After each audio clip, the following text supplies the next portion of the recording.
चाणक्य को एक व्यक्ति की तरह देखना शायद एक भूल होगी। उन्हें एक सिस्टम की तरह समझिए, शक्ति का एक ठंडा, सोचा समझा सिस्टम।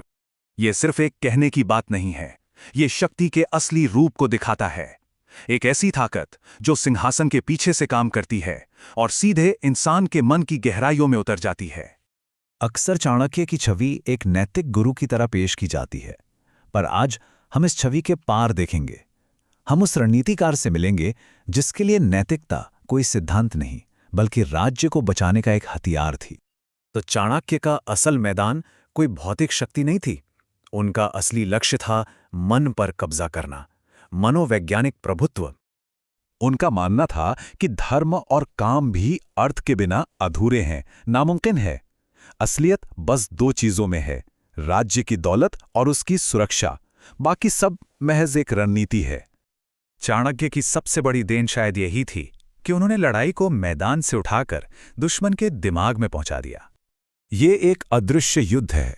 इसका मकसद है दुश्मन के मन में शक और अविश्वास के बीज बोना, ताकि फैसला लेने की उसकी ताकत अंदर से ही खत्म हो जाए। ये लड़ाई को एक जिस्मानी जंग से एक दिमागी खेल में बदल देता है। यहां मकसद दुश्मन को हराना नहीं, बल्कि उसके लड़ने की इच्छा को ही मार देना है। ये आज के इंफॉर्मेशन वॉरफेयर और साइऑप्स यानी साइकोलॉजिकल ऑपरेशंस का ही प्राचीन रूप है। चाणक्य ये बात बहुत पहले समझ गए थे कि जो हकीकत को काबू करता है वही नतीजे को भी काबू करता है। लेकिन कोई भी सिद्धांत उसे अमल में लाए बिना बेकार है। चाणक्य ने अपने इस मौन युद्ध को जमीन पर उतारने के लिए एक बहुत ही सटीक मशीनरी तैयार की। ये जासूसों का कोई मामूली झुंड नहीं था, नहीं, ये राज्य का एक बाकायदा हिस्सा था। एक ऐसा सिस्टम जो साम्राज्य के हर कोने से खबर लाने और समाज के हर पहलू पर असर डालने के लिए बनाया गया था। हर एजेंट को समाज के एक खास तबके में घुसने के लिए तैयार किया जाता था। मकसद साफ था, कोई भी राज शासक की पहुंच से बाहर ना रहे। ये एक तरह से टोटल सर्वेलेंस था। ये उनके सबसे ठंडे और सबसे कारगर हथियारों में से एक था। इंसान के मन और उसके शरीर दोनों का इस्तेमाल एक हथियार की तरह बेहद निजी और जानलेवा। चाणक्य की दुनिया में एक सहयोगी भविष्य का ऐसा खतरा था जिसे बस मैनेज करना था।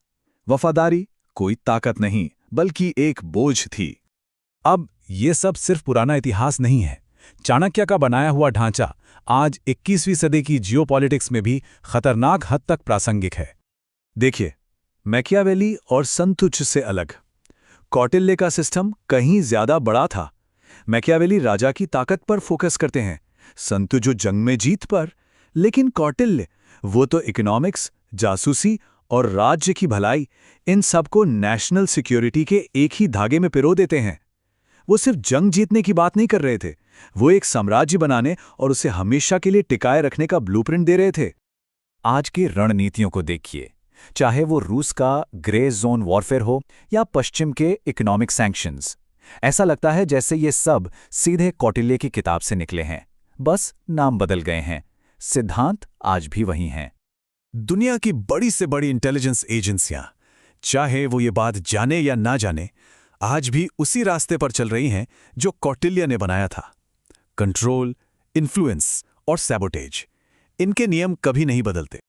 आखिर में चाणक्य की पूरी रणनीति सत्ता के कुछ बुनियादी और बेहद क्रूर सच पर टिकी है। इसे एक चेतावनी समझिए। एक ऐसी दुनिया में जहां सिर्फ नतीजे देखे जाते हैं, वहां भोलापन एक बोझ है। जो झुकता नहीं वो टूट जाता है। सत्ता के इस खेल में असली दौलत जानकारी है। किसी के राज उसकी कमजोरियां हैं, और उन कमजोरियों पर काबू पाना ही असली सुरक्षा है। यही कौटिल्य की सोच का निचोड़ है।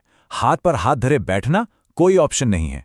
जिंदा रहने के लिए लगातार बिना रहम के एक्शन लेना जरूरी है। जरा सी भी हिचकिचाहट हार को दावत देती है। चाणक्य की विरासत एक बेचैन करने वाला सवाल छोड़ जाती है।